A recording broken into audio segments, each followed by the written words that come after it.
Both Ines and me are working on the same project, so it's more or less going to be a continuous talk, and I suggest we keep questions until the end of both our presentations, so we can keep moving a bit. So both Ines and me are working on Ramani Huria, which is Swahili for Open Map, and it's one of HOT's largest projects. It's running in Dar es Salaam, Tanzania.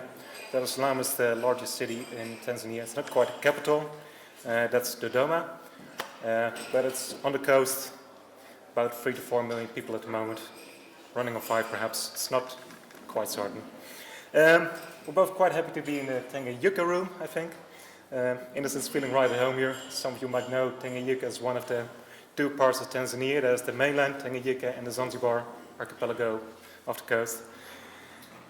Well, let's get started. What we're going to discuss today is first a quick rundown on what is Ramani Huria, what are we doing. Then a bit more on the context. Why are we mapping in Dar es Salaam specifically? What are we doing there? A bit more on the mapping process and how we've approached this whole project and how we're running it. Then I'm going to just quickly run over some of the outcomes. I'm mostly just going to stick to the raw outcomes in terms of data, that kind of thing. And then Innocent is going to tell you more about how we're working with local communities, engaging them, taking them along in the process, making sure they can use this as a leverage point to start improving their own living conditions in the wards they're living. You'll probably, and then over to Innocent, you'll probably hear the term ward quite a lot. This is what they call wardens of the smaller parts of Dar es Salaam, a lower administrative level within the city. So first off, what is Ramani Huria? It's a community mapping project, first off. Dar es Salaam is composed of a lot of informal settlements, a small amount of the city's plan, around 20%. The other estimated 80% is informal, unplanned growth. The city has quite a big issue with seasonal flooding in the rainy season. This manifests itself as, in some areas, it's flash flooding. The water will just rise up to 3-4 meters within half an hour, an hour. In other areas downstream, it's more persistent and will rise slower, but also be slow to drop down again. And this is why we're working in Dar es Salaam to improve flood resilience of the city, which is a fancy way of saying that we should, decrease the impacts of this flooding, both the occurrence and the impact.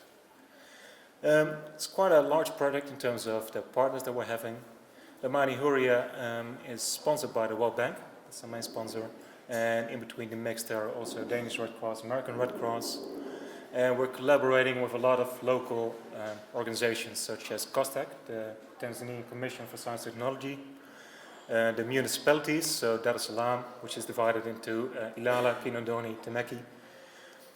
The major universities in Dar es Salaam are the University and UDSM, the University of Dar es Salaam, Buni, TACAP, and also Tanzania Open Data Initiative. So this is what a global map of Dar es Salaam looks like. Just to give you a quick impression of what we've achieved here over the past year or so. We started official kickoff on the ground in March of 2015, and the rest of 2015 we've just been working with a lot of people on the ground to be mapping all of these wards. And the green ones and the yellow ones in the center are the ones that we really thoroughly community mapped using the full process that we've established. So in those areas we didn't only map drainage and water systems, but also all of the buildings and associated metadata such as building materials, levels, that kind of thing. Other metadata for the water and drainage systems such as depth, width, if it's underground, covered, etc. And in the whole process we fully community mapped 29 wards, and in an additional 36 wards, the peripheral blue wards, we mapped all of the drainage and water systems, get a better understanding of how the whole catchment area behaves. This whole area is home to an estimated 3.5 million people. It's about 3 million according to the last census 4 years ago. And at the rate Dar es Salaam is growing, we'll be closer to 3.5 million by now. And we mapped over 1,000 kilometers of waterways, 1,500 kilometers of roads, loads of houses, school buildings, and together, with some other projects running in Tanzania, of course, we quadrupled the size of Tanzania's OSM dataset over the past year. The next slide button has stopped working. Okay, sorry. Cool. So, why are we mapping Dar es Salaam? Gave a quick introduction already.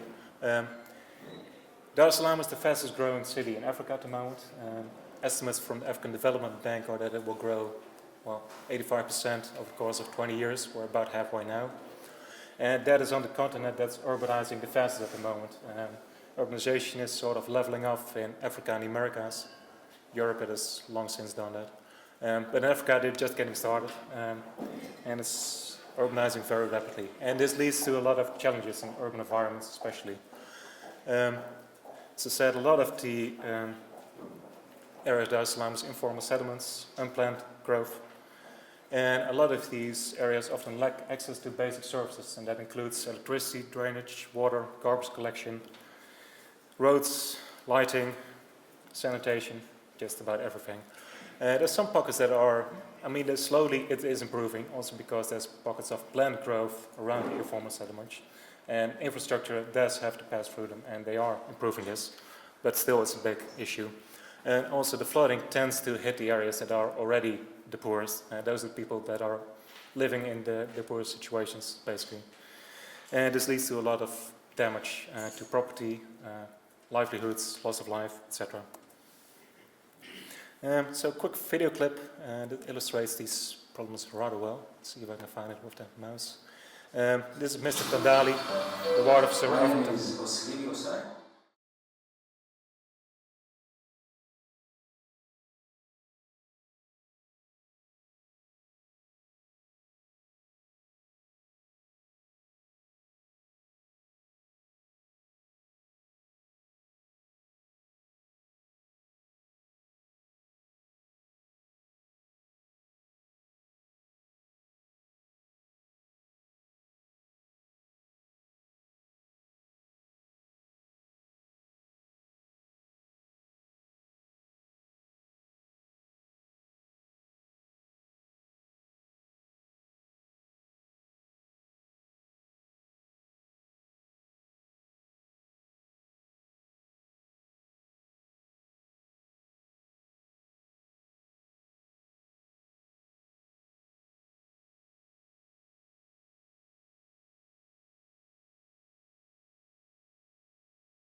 So this video clip illustrates both some of the solutions that we've applied, but also some of the contributing causes to the flooding, which I'd like to highlight quickly, if I can get to the next slide. Yes, so there's three major factors at say here. One is improper solid waste disposal. There's no garbage collection, people just throw everything out of the door. And when it rains, all this gets flooded downstream and blocks waterways, drains, etc. There's a lot of construction in places where it's really not a very good idea, but it seems pretty okay in the dry season. So people are building on floodplains, which is starting to severely restrict the amount of space where water can safely be stored. It will start flooding homes and houses. And the waterways are also being constricted both in depth and in width because of solid waste and also agriculture and construction on the riverbanks. So all this contributes to make some of these places not such great places to be in the wet season. So flooding being an issue, Ramani Huria is aiming to alleviate this flooding, increase the flood resilience of these areas. And one of the ways that Mr. Losai also alluded to already is that in order to be able to think of solutions, you must first have the data that will allow you to analyze the situation and that can act as inputs to decision making and risk analysis in these wards.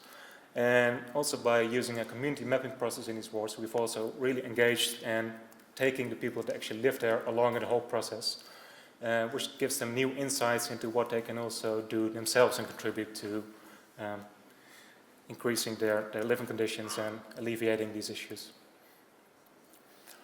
So the summary of that is that some of the project objectives are to map all the drainage and water systems. We're using that to build local communities, also provide education. We've taken on a lot of students in the project. Innocent is actually one of the students. He joined us in March of 2015 from RD University.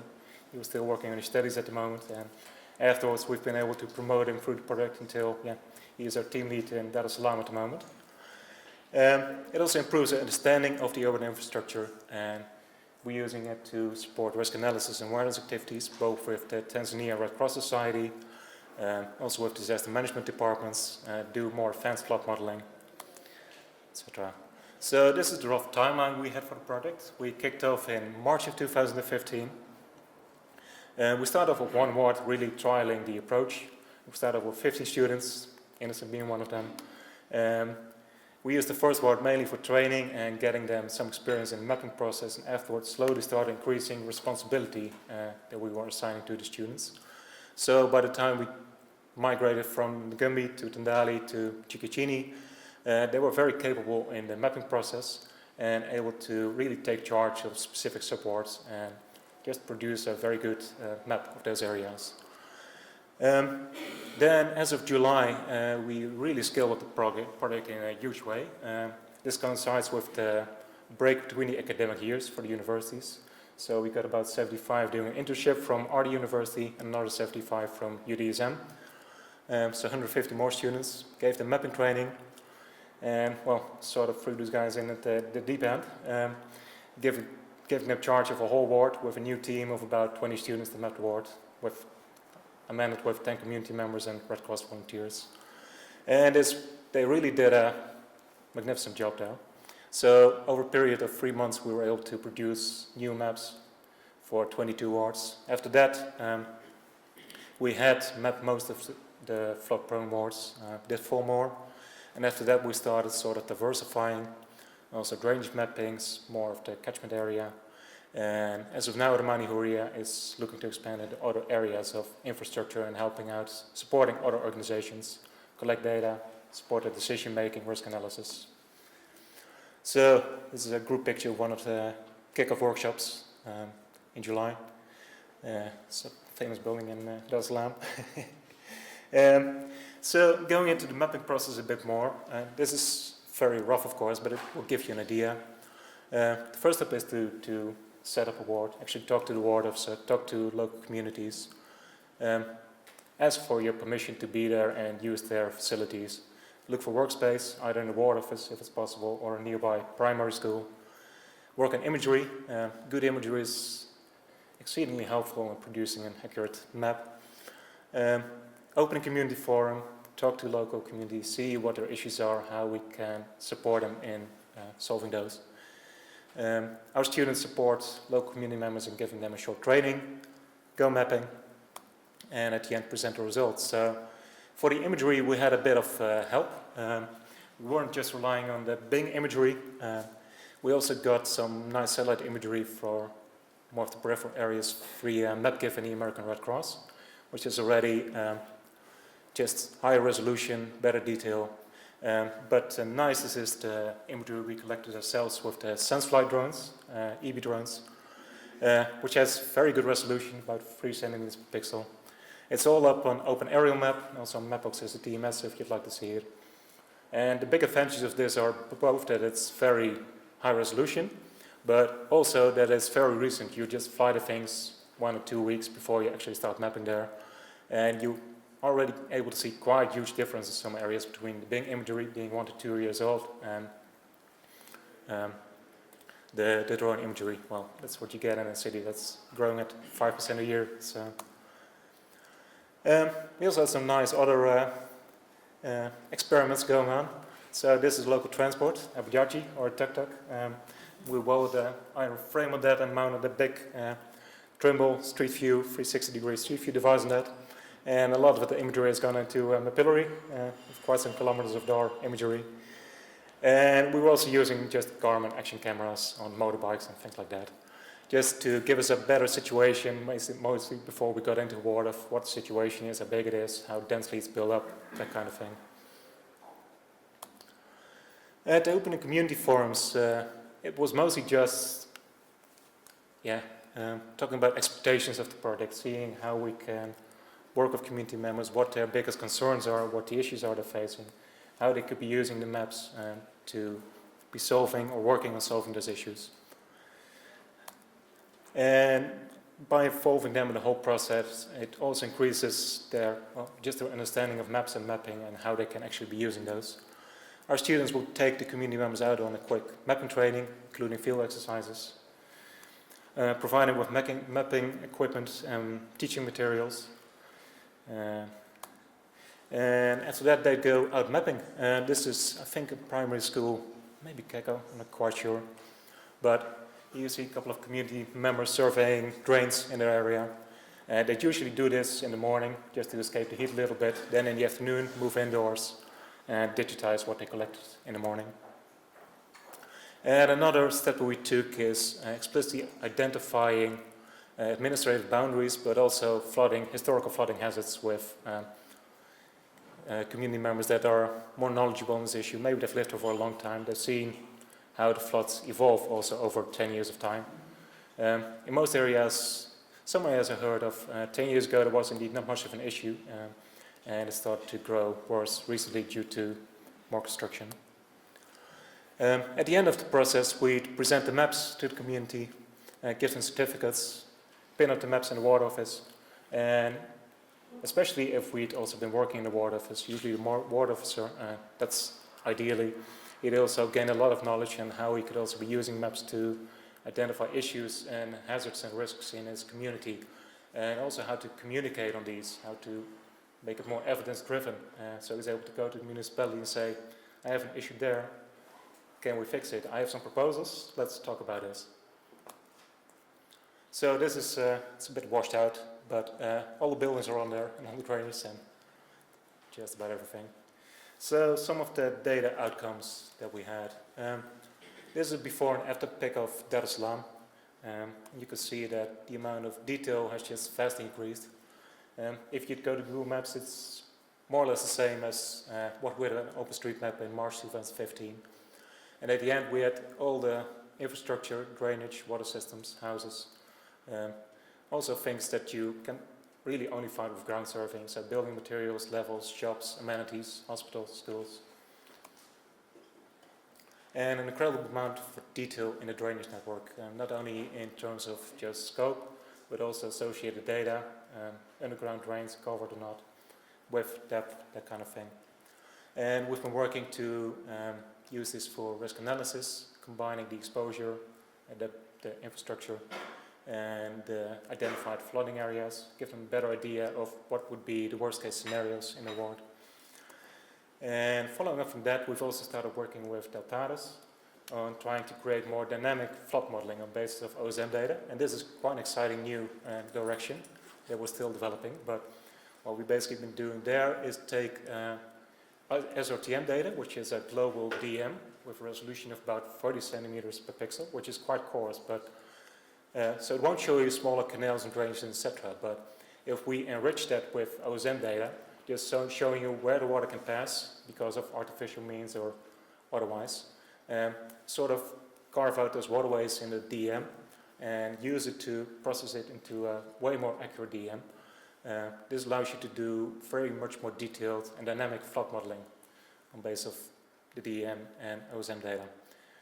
So we're still developing this, some for the future. And I think this is it for my part. So now it's over to Innocent. He's going to tell you more about how we've been working with these communities in Dar es Salaam and where Ramani Huria is going.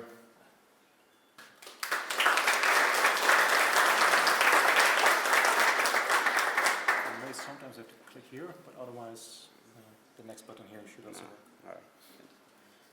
All right. Thank you, Paul, for such a nice presentation.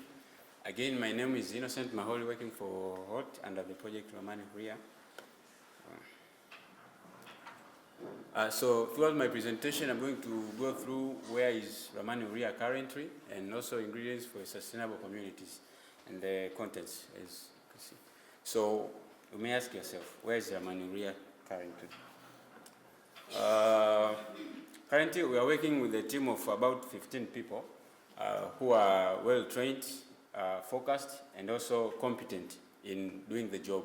So far, this is my team that I've been working with currently. And we've been doing some different jobs for right now. The first one is remote mapping, where we have done remote mapping in different places. Like we have Mozambique, which was completed in May. Now we are working on Guatemala and Tanzania.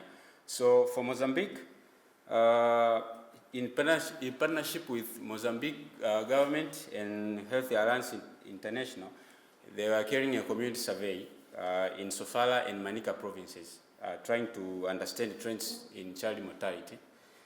So where over 11% of these places, Sofala and Manica, children there do not see the age of 5. So they are desperately having a need for the maps. And that's when the Ramani Huria tried to help. Also, currently we're working on Guatemala, doing remote mapping, where the Clinton Health Access Initiative malaria team is working to reduce malaria in one of the districts in Guatemala. And so far we are working in Tanzania, like I think if you heard about 2 weeks ago, there was an earthquake around Lake Victoria Basin that affected most of the northern parts of Tanzania and southern parts of Uganda. So maps have been very in need, so currently we are working on that. And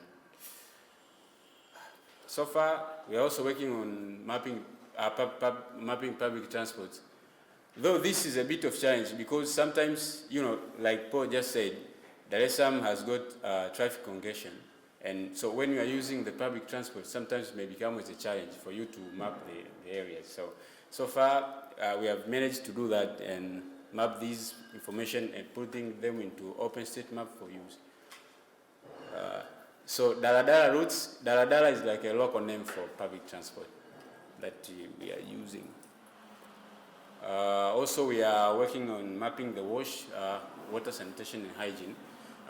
Last year when the Ramani Huria when the project kicked off, the main focus was to map the flood-prone areas of the city. So some of the information like WASH was missing, but we came to find that the city has been dealing with outbreak of diseases such as cholera last year and malaria. So that's when we saw that there is a data gap for these things and decided to go and map but so far we have mapped the public toilets for about 7 wards of the city, and this work is actually going to keep continuing until we finish this. So during the work, actually we are just using the simple tools. You just go with the GPS and the field paper, or for the team members that are having smartphones, we embed them with ODK and OMK, Open Map Kits and Open Data Kit, which is a tool for data collection. You can see there, team members at the site collecting information.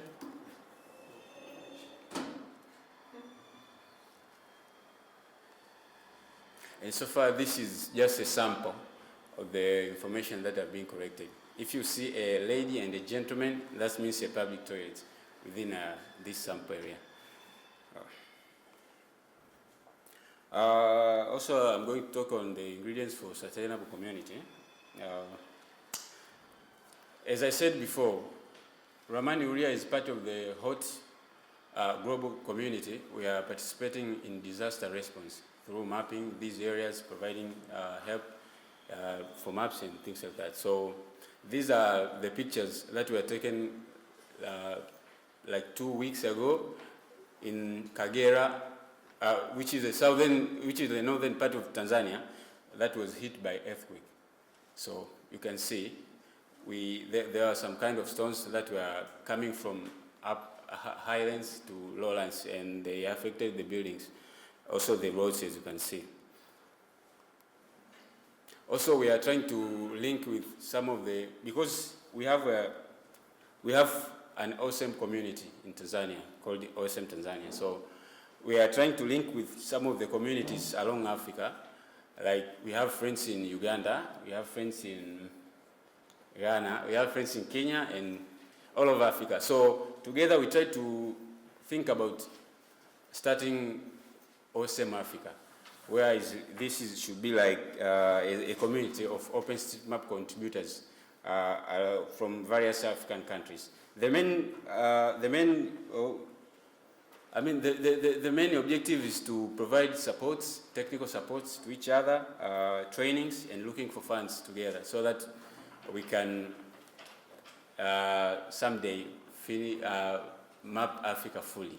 So we hope that that will come into a reality. Thanks. But so far we are still working on this, and as you can see, we have a site, but it's not functioning up to this moment. We are trying to organize the contents and start. Also, we are working on promoting map literacy and usage through working with government officials from bottom to up. Like when you work with a sub-ward leader or ward executive officer to municipalities. These are the people that are being in need of the maps that we are working on. So we have been trying to provide training and also workshop, because for a country like Tanzania, it's even more difficult for a person to interpret a map, even a ward officer. So giving them trainings, giving them workshops, not only limited to ward officers, but also the community members, it actually helps for them to act upon the things that are affecting their communities. So also we are participating in disaster risk reduction activities. So there is this project called Zuia Mafuriko, which is a Tanzanian Red Cross project. Zuia Mafuriko in English is flood resilience, right?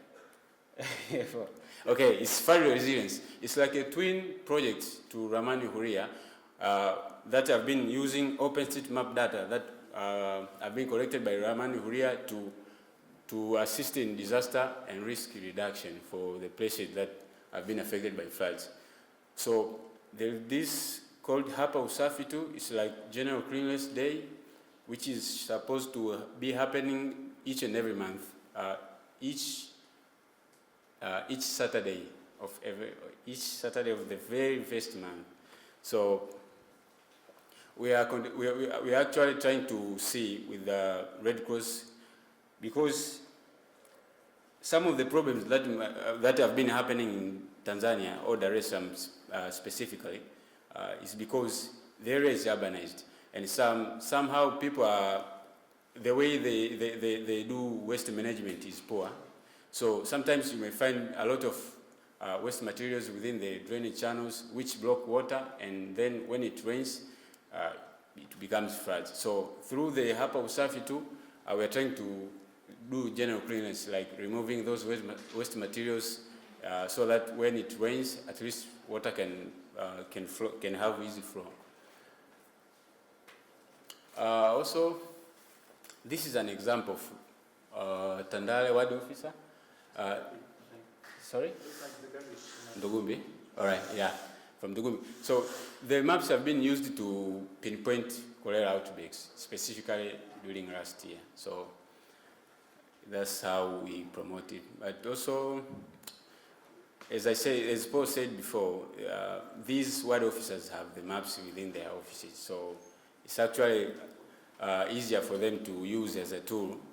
Like you have this problem, then it's easier for you to, if you have map, you have the problem, it's easier for you to go to the municipality and ask for funds for such a project, like creating the drainage channels, the bigger drainage channels that may at least reduce the flood effects.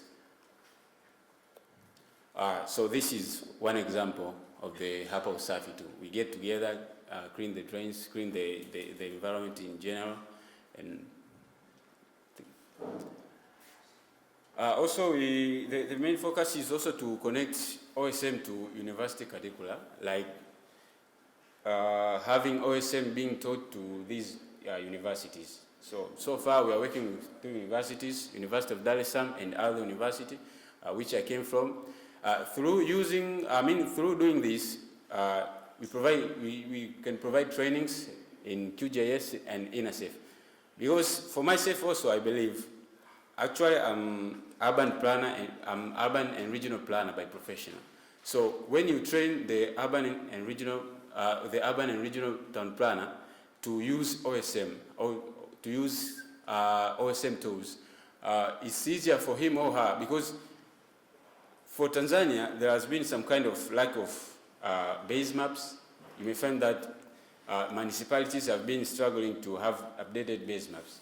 Most of them are being are not updated. So they have features that are not existing for right now. So by training these university students, then we will be able to, at least have OpenStreetMap data around places that haven't been mapped. Also, we are trying to connect with local technical hubs like Buni, which is our innovation hub, and also entrepreneurs to use the maps, to use the data that they've been collecting, also to collaborate data with civil society organizations. So the picture that you are just seeing is one of the cycling community in Dar es Salaam called UWABA, Umma wa Wapanda Baiskeli. So they have their own events, like they do cycling within a certain day. So we are trying to collaborate with them to include this information to OpenStreetMap. Also, we are holding mapping events, which these are supposed to be monthly. We use social media at least to promote these things. The main focus is to not only focus on the university students, but also to get the local stakeholders. We have like entrepreneurs that have been very keen to know how OpenStreetMap works, like not only using the data, but also how to produce the data. So through these mapping events, which are monthly, we have been able to do that. So we provide trainings that covers hot tools like export tools, hot tasking manager, and things like that. Also OSM tools like YOSIM, stuff like that. So also data analysis tools like QGIS and INASEF, things like that. So generally, it's like we also map to. We have fun while mapping, having these events each and every month. So people are coming there, enjoying, learning from the trainings, also enjoying from the event. So what does future hold? So this is what we are going to keep working on. Future activities which we want to at least map the cycle routes within Dar es Salaam and promote these cycle routes, because for the case of Dar es Salaam, I think the cycle routes haven't been promoted so much because we have not many of these. So we are trying to first map them and also trying to promote the cyclist communities so that decision makers can at least include cycle routes in the planning. Also, the idea is also to keep expanding on mapping the wash, water, sanitation, and hygiene. Also put Ramani Huria on the path to become as an independent local NGO that may have a well function. Last but not least, expanding to other cities in the areas in Dar es Salaam, because for the currency, the much focus is we are putting is on Dar es Salaam, mapping the whole of Dar es Salaam. But also we want to expand to other cities, because not only Dar es Salaam needs mapping. If possible, also the whole of Tanzania. So far we have already mapped parts of Zanzibar, and the work is still going on. Thank you.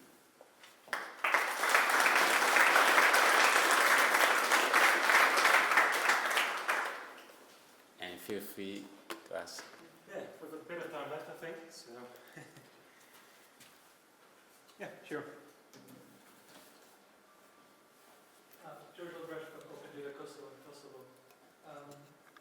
When it comes to action based on the insight that you produce with the map, like picking up trash, what have been your challenges and successes in terms of institutionalizing that process so it is recurring rather than just a one-time event every, 6 months or 1 year?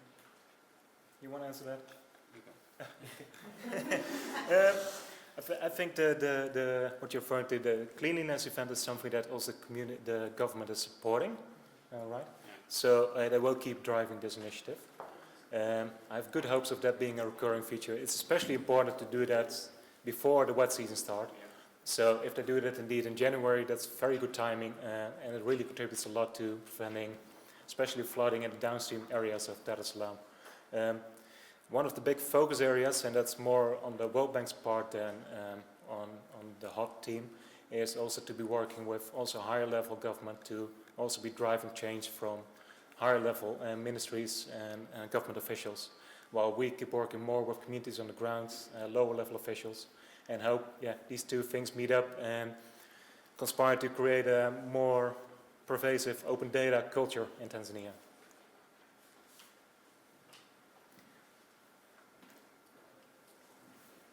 That was really interesting. I was wondering, obviously when you're doing the specific tasks, when you're doing your mapping, like people out doing the data collection have like a role and there's an objective, and it looks like from the mapping prize and stuff you're trying to increase the kind of natural community that's doing some mapping. I wondered what the barriers were to that, what the challenges were for people to continue to map beyond the specific thing you've asked for. Sorry, can you repeat that again? Yeah, what are your challenges in kind of creating a sustainable community of mappers beyond a specific project like drainage mapping? Yeah. Sorry. What are the challenges in creating this mapping community, getting people to come to the mapping parties and continue working? Yeah, so actual challenges, we do have challenges because sometimes you may find we want to engage more in universities for university students. So sometimes it becomes much of a challenge, like when the universities are closed. You may have not enough people to attend these mapping parties. But so far, at least for each and every mapping party, we have like 10 new people. Yeah, new people that have been never to mapping parties. So. And people are coming back. Yeah.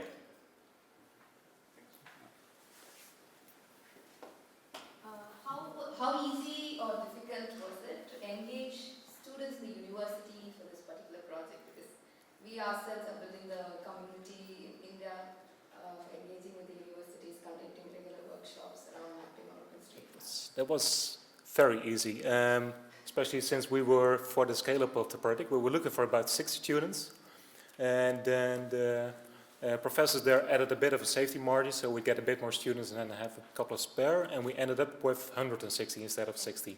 So, and there were still people we had to turn away. So yeah, there was really a huge interest in working with some mapping in their own communities, their own city. And we saw you first, I think, at the start already.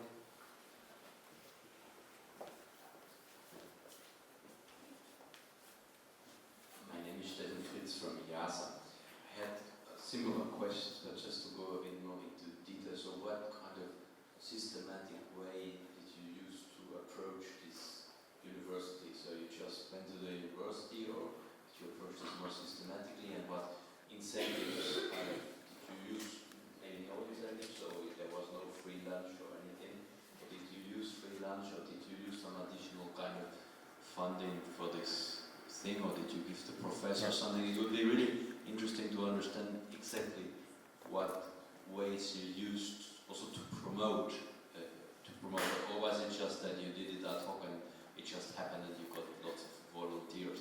Yeah. A second follow-up question, was there any kind of feedback? What feedback did you get from the students in terms of how will they personally benefit? I mean, everybody is looking for a personal benefit. Is that mainly the training element that they learn more, or was there anything else? As for the universities, there were a lot of pre-existing connections. University of Dar es Salaam and RD, they've been working with Western NGOs for quite a long time on their curricula, also sending professors to Western universities for training courses. So when I got there, for example, I saw also courses organized with the ITC from the Netherlands, and especially the professors in the geography department were very keen and interested to work with us, since they saw it as a great benefit that their students could also go out and actually do field work, participate in a real project. A lot of the education in Tanzania is still quite theoretical, and they are looking to change that, but they also need and are looking for help in us to turn this around and make also more practical field exercises, more hands-on experience part of the education. So the professors were very interested, and they're still very supporting and collaborative and working with us and hosting mapping parties. And also benefit to them is that we're also providing training to the professors and university staff themselves. So we're providing extra training in QGIS and InterSafe and making use of the open data that they can get out of OpenStreetMap. Because also for them it's a great challenge to be getting proper data that they can use in their courses and in their own work. That's one. Second question, the students and their motivations for participating. There's a bit of a mix there. We had quite some students who had personal experience with flooding. A lot of students are from Dar es Salaam, from wards that have been hit with flooding, and their motivation was very personal. They'd like to do something that can help either their own communities or government at some level to combat this flooding and make sure the problem decreases. A lot of others also, employment is a big problem in Tanzania. There's a huge amount of youth unemployment, and they see this as an opportunity to gain experience, get a bit of a plus on their CV, and think it will help them in the long run to get a job. We give them a nice certificate with a World Bank logo and a hot logo and a stamp on it, and I've heard a number of examples already of this certificate helping people to get a job at a government organization or an NGO. So that's also a big motivator. Lots of hands. Also at the back, Heather.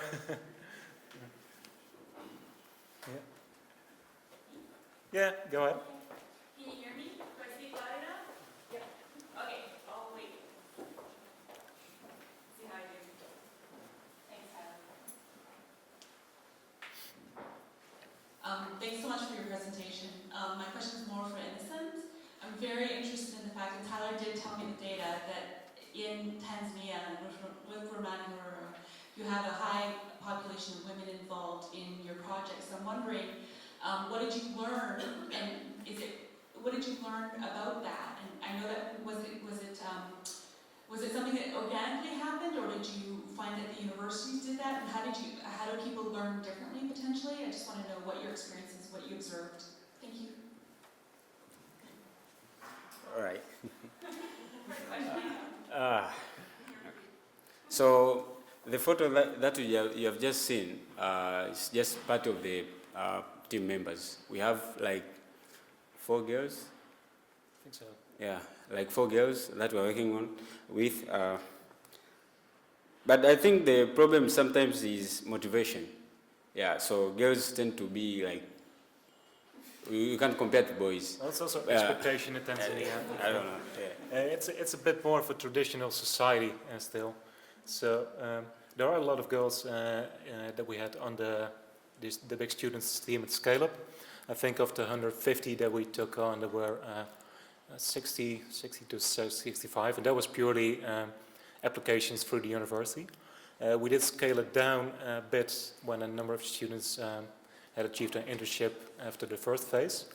And after that we got to about a 50-50 split on gender, which is quite good. And actually it was something we were monitoring in the background, but we just asked the supervisors to give us the people that are most motivated. So this is, and most, just the best equipped to be working on the project. So that's very good. And they automatically started giving us more names of women on the project.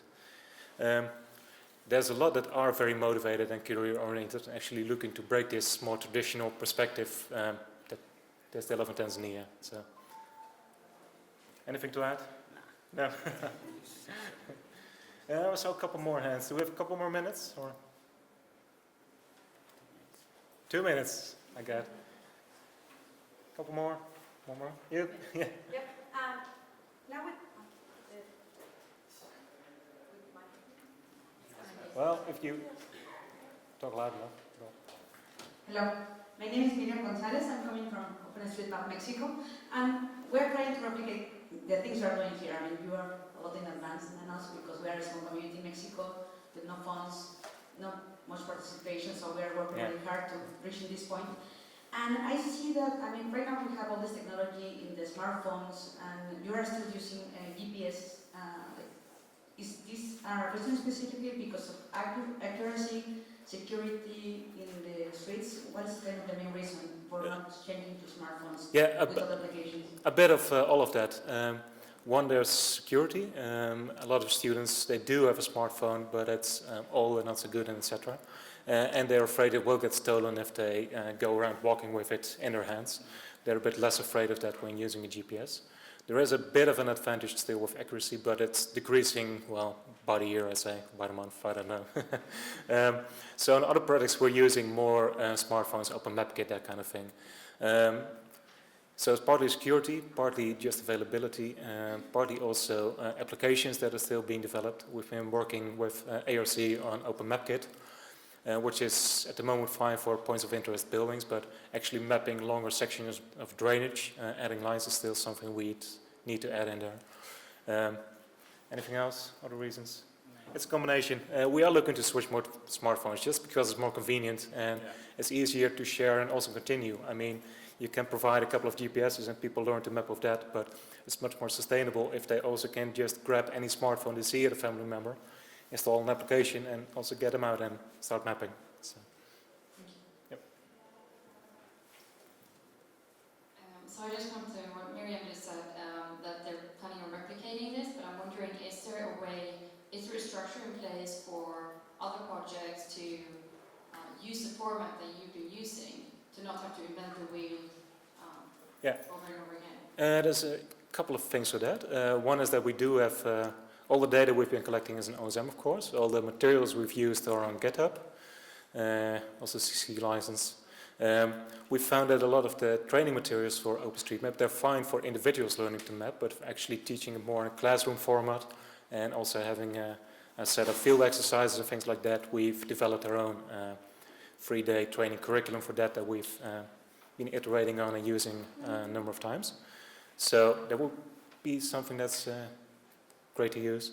And I think we have a couple of reports. We still need to publish a couple more that describe more of the process that we've been using.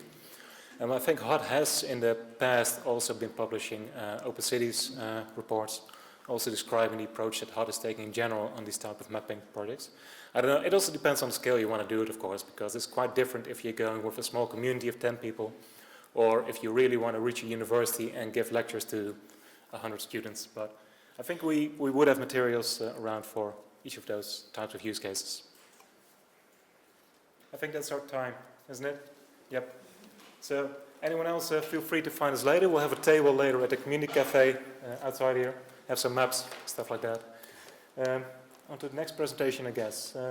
Shall we set that up?